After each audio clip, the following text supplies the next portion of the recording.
नमस्कार. स्मितास क्लाउड किचनमध्ये आपले खूप खूप मनापासून स्वागत आहे. जे लोक शेती करतात त्यांची सकाळ ही खूप घाईची असते, म्हणून ते झटपट होणारी आणि दुपारच्या जेवणापर्यंत शरीराला ताकद देणारी न्याहारी म्हणजेच नाश्ता कसा करतात ते आज आपण शिकू. त्यासाठी प्रथम लसूण खोबऱ्याची चटणी तयार करून घ्यायची आहे. 4 चमचे जाड चटणीचा वापर मी इथे करत आहे. तुमच्याकडे उपलब्ध नसेल तर बारीक चटणी देखील वापरू शकतात. तसेच त्यात 1 मोठा चमचा खोबरं घातला आहे, थोड्या लसूणच्या पाकळ्या घेतल्या आहेत, अर्धा चमचा जिरं घातलेलं आहे आणि चवीपुरतं मीठ घालायचं आहे. आता ही चटणी जाडसर अशी कुटून घ्यायची आहे. चटणी ही कुटूनच तयार करा, कारण कुटलेल्या चटणीला छान खमंग अशी जरा वेगळीच चव येते. याचा अनुभव तुम्ही चटणी कुटून तयार कराल तेव्हा तुम्हाला नक्की येईल. चटणी कुटत असताना जरा अधूनमधून चाळून घ्या, म्हणजे खोबरं आणि लसूण अगदी व्यवस्थित ठेचलं जाईल. तुमच्याकडे सुक्या मिरच्या उपलब्ध असतील तर जाड चटणी करणं अगदी सोपं आहे. अशा पद्धतीनेच सुक्या मिरच्या खलबत्त्यात ठेचून घ्या, छान जाड चटणी तयार होईल. अशा पद्धतीने ठेचून लसूण खोबऱ्याची छान जाडसर अशी चटणी मी इथे तयार करून घेतलेली आहे.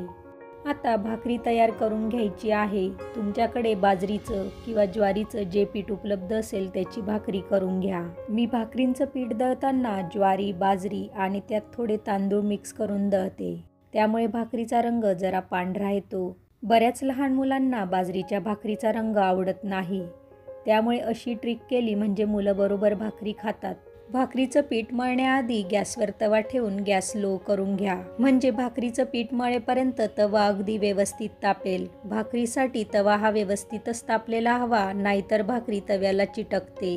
भाकरी करताना ही खास टीप इथे लक्षात ठेवा. थोडं थोडं पाणी घालून जरा चोळून छान मऊसर असा भाकरी करण्यासाठी गोळा तयार करून घ्या.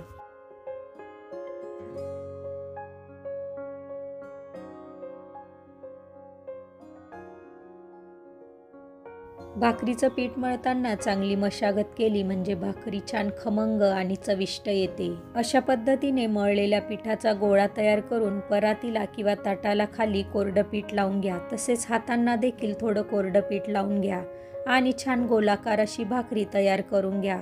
भाकरी करताना प्रथम एकाच हाताने थापा आणि नंतर दोघं हातांचा वापर करा.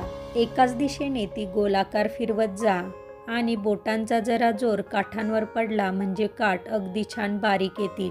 अशा पद्धतीने गोलाकार अशी छान भाकरी मी इथे तयार करून घेतली आहे. भाकरी करताना नेहमी खूप जाड किंवा खूप बारीकही करू नये.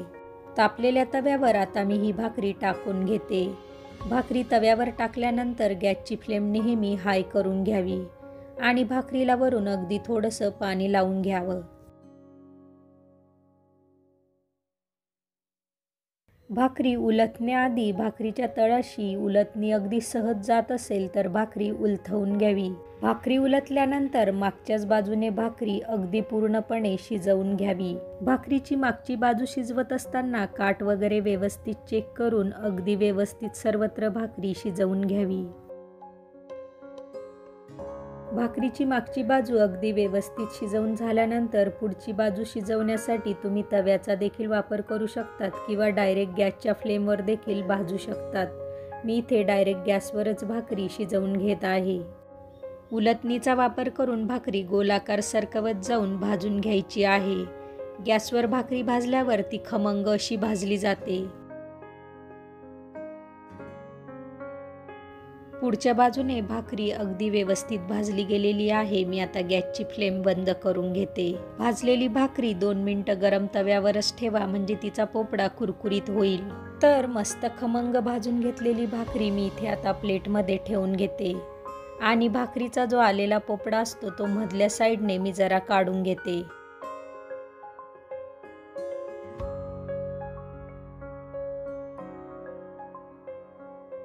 आता या भाकरीवर मध्यभागी तयार केलेली चटणी मी टाकून घेते.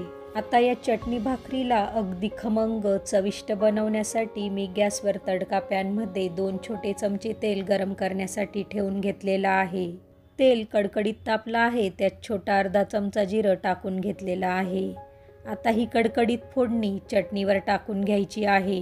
जिऱ्याच्या फोडणीचं कडकडीत तेल चटणीवर टाकताच चटणीचा अगदी खमंग असा सुगंध दरवळत आहे. या खमंग चटणी भाकरी सोबत कांदा देखील मस्त फोडूनच खा. फोडलेल्या कांद्याला देखील अगदी वेगळी छानच चव असते. खानदेशात तर शेतकरी नेहमी अशा पद्धतीनेच न्याहारी करत असतात. तुमच्याकडे कशा पद्धतीने करतात ते मला कमेंटमध्ये कळवा. अशा पद्धतीने कधीतरी वेगळा नाश्ता म्हणून तुम्ही देखील अशी चटणी भाकरी बनवू शकतात. तुम्हाला माझी ही आजची रेसिपी कशी वाटली ते कमेंटमध्ये मला नक्की कळवा. आवडली असेल तर लाईक करून माझं चॅनल सबस्क्राईब करायला विसरू नका. पुन्हा भेटूया पुढच्या व्हिडिओमध्ये. तोपर्यंत तब्येतीची काळजी घेऊन मस्त खात रहा.